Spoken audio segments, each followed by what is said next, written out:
won't get you yet, even if it kills me. You hear me? You hear me, H.P. Lovecraft? I had fallen off so many cliffs it was ridiculous. That's what you get for naming a book The Sudden Stop. It was probably good I hadn't had the chance to tell Maine where I was going. I'd have to lose the cops and find my own way to the mine. Nightingale stared through the broken studio window into the dark woods. He turned around, started to walk out, but Maine grabbed his arm. "Young man, you almost shot me. You don't shoot off rounds at people like that. What's the matter with you?" Nightingale shook his arm free, marched out. His cheeks burned with rage and humiliation.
No sensible reason for the power company work lights to be here. It was almost as if they'd been left for someone like me to use.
Sarah trusted her gut, and her gut said Agent Nightingale was an asshole. He felt wrong, and it wasn't just the smell of stale booze.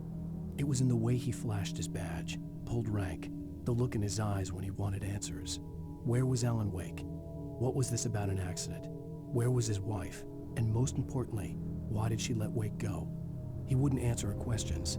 Federal business was all he'd say.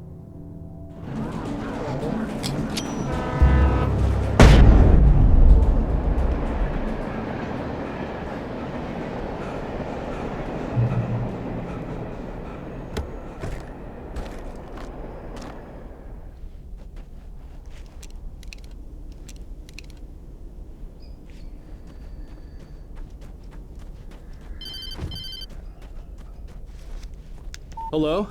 The most stubborn man I've ever met. Alice? Alice? Alan, I'm so afraid. It keeps me in the dark. Please help me. I look at you, Alan, and it's not you. Something else. Looking out from behind your eyes. Alice, I'm here. I'm so alone here. It's all gonna go to hell. You need to be careful. Cooperate. The connection had been terrible, but that wasn't the only thing that hadn't been right with the call. She sounded wrong somehow, but she had called me. The pipe wrenched itself loose from the bridge's steel framework. Wrapped in darkness, it floated in midair, twitching. For a moment, I didn't understand what I was looking at. The heavy object lurched at me with impossible force. I threw myself out of the way, but just barely. When I turned my flashlight on it, it shook in a dark rage before it flew at me again. I could see a railway bridge up ahead and a warehouse of some sort on the opposite shore. I hoped I could find a car from there.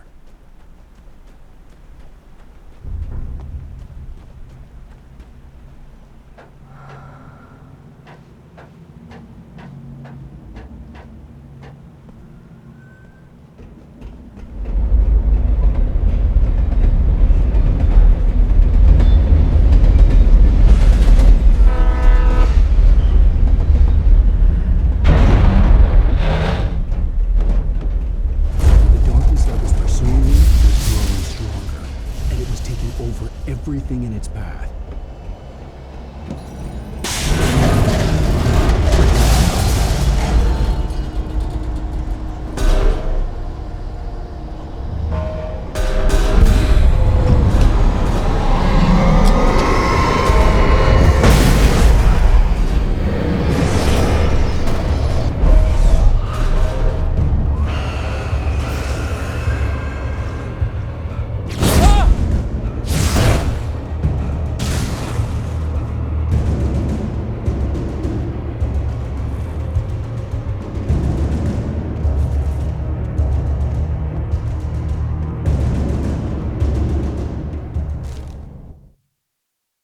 I slammed the door shut right in his smug face.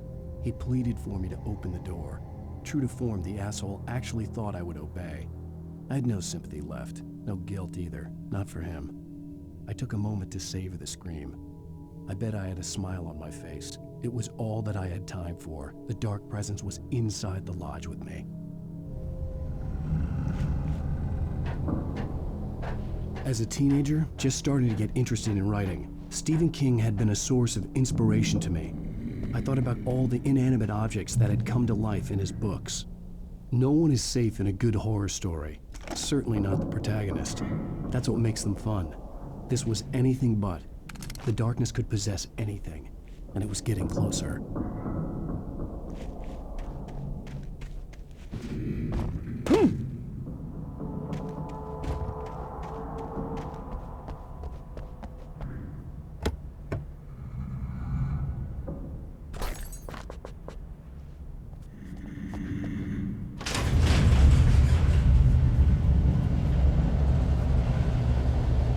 Did you call 911?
We take the facts of our existence for granted, unaware that they are merely a thin veneer of desperate self-delusion covering a vast cosmos of madness and horror. All too often, the stars are right. In Night Springs. Tonight's episode, a family occasion. Journalist Alvin Derleth's trip to study the local customs of an insular community in Night Springs has been less than successful. Until tonight. Well, I'm glad you changed your minds about this. Ancient customs, local mythology. My editor loves this kind of stuff. Well, Mr. Derleth, we don't want to feel like we're on exhibition, but you have demonstrated the seriousness of your intent. Oh, I am serious. Really, just do your thing. I'll stay out of your way and observe. Actually, I thought you could assist us. I'm afraid we are a man short. It would provide you with an intimate perspective. Could I really? Of course, Mr. Derleth. Well, I guess that's the least What would I have to do? Oh, here. Let me show you with a kiss.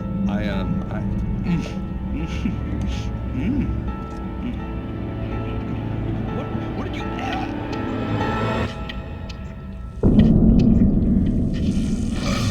Oh, Mr. Derleth, you have well pleased Nixie Perka, the dweller in flesh. Your body shall host his 1,000 young, and all shall be glory.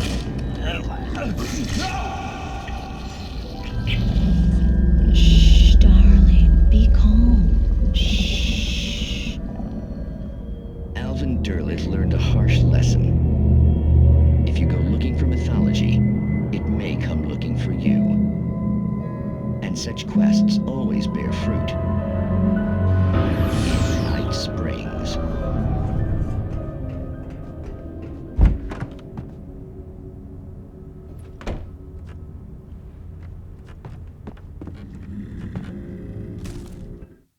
The darkness surged towards me, sucking everything loose from the ground into its depths, tugging at my clothes. I saw the flare the kidnapper had dropped and threw myself towards it just as I felt my feet leave the ground. The darkness embraced me with the force of a tornado. Somehow I managed to light the flare. The darkness roared and cast me away. I fell toward the dark waters of the lake far below.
Never been this glad to see the sunrise. I had a couple of hours to get to the coal mine.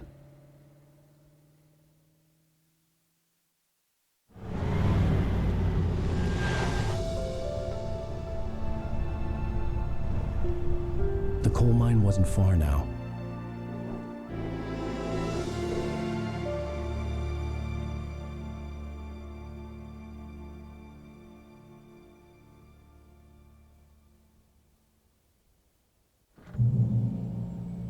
Today, I would meet the kidnapper, and he would give me Alice. I wouldn't give him any other choice. A drowning man will clutch at a straw. Little by little, without realizing it, I'd come to believe that the story in the manuscript was coming true. The current of its narrative had taken me deeper and deeper into dark waters. Alice had been taken from me. Barry was probably in jail. I was a fugitive from the FBI. The whole world taken over by the dark presence was trying to destroy me. It all felt real, but it matched a textbook case of insanity.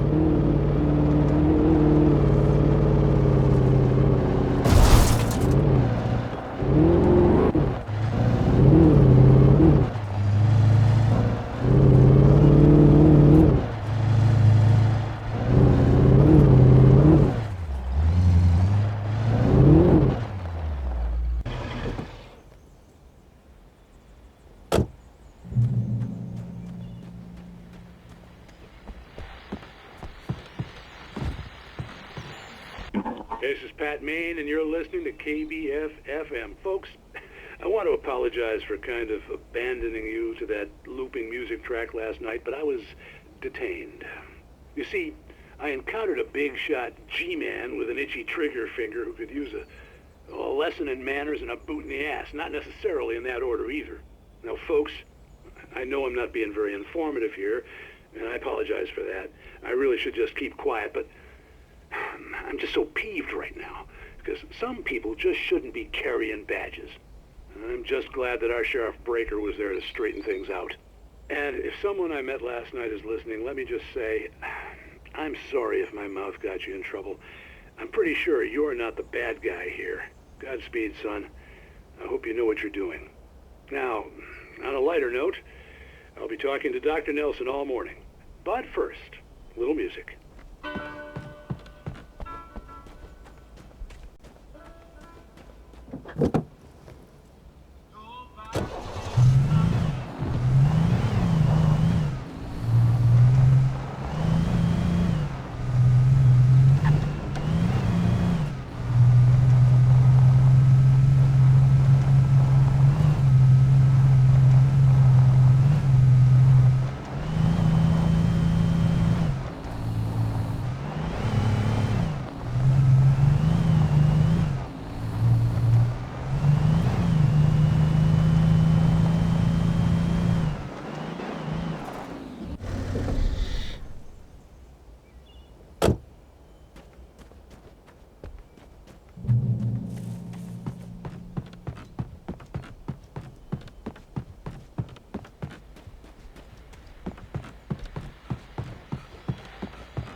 Welcome back to KBF-FM.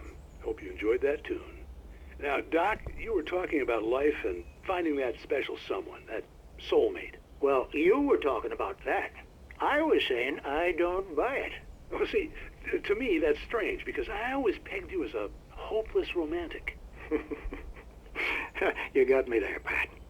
But I think love's where you look for it. And you need to do a lot of looking, sure. But the idea that there's that one special person out there for you, and if you miss that chance, it's gone forever and you're forever incomplete. I mean, isn't that depressing? Or, heck, childish even? Hey, there's plenty of fish in the sea. And apparently a fisherman has a fishing analogy for everything, but what you're saying, isn't that a little harsh? Well, no. What I am saying is that your potential for finding that connection isn't limited to what's essentially a chance encounter. How is that harsh? Yeah, well, I guess that's a nice thought, but let me say something personal here. Okay. Now, well, I don't disagree with you exactly, but I can't really fit that together with what I feel, what I felt for someone, because she was the one. She was.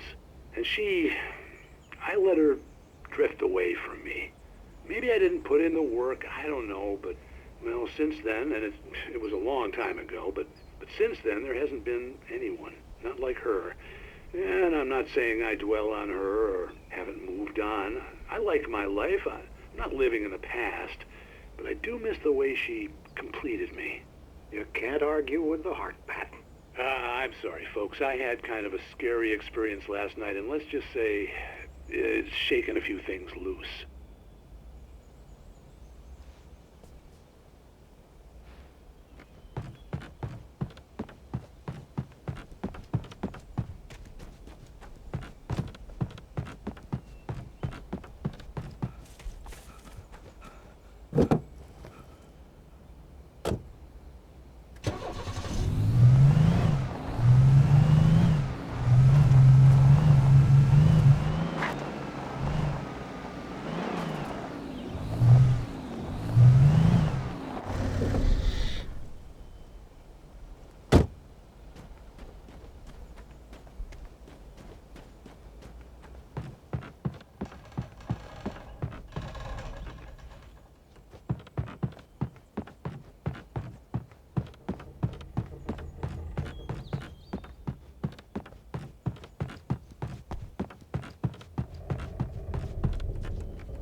Spying on the writer on the ferry had been a disappointment.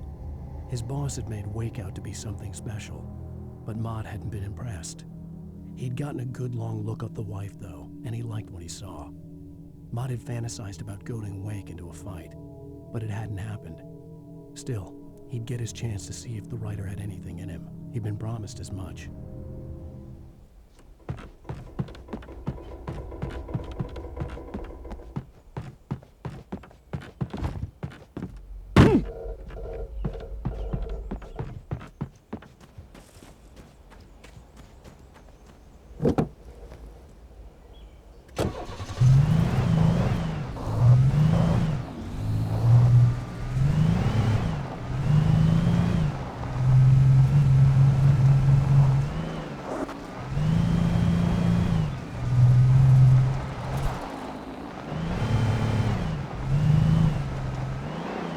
I was early. I was supposed to meet the kidnapper at noon in the main building. The coal mine was quiet. It was a museum now.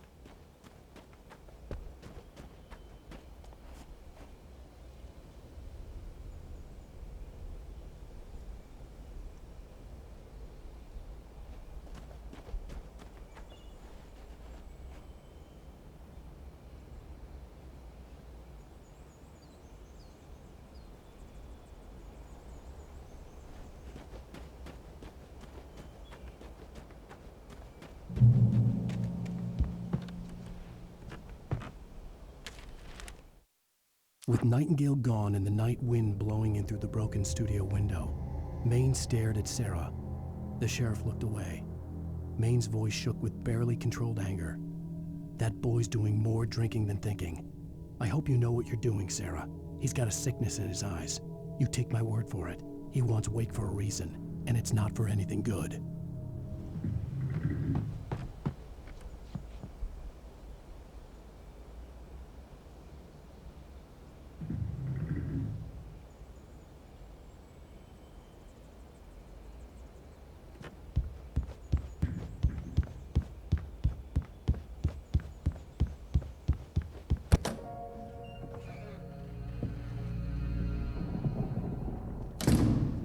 I didn't want to go outside. Cops had to be looking for me. The noon sun turned the place into a sauna. The day dragged on. Different scenarios ran through my mind. Ways of how I'd torture the kidnapper to get Alice back. Or the different horrible things he could have done to her. I imagined her dead. I had no way of knowing she was still alive. It was killing me. I was running on blind hope. It was all a waste of time. The bastard never showed up.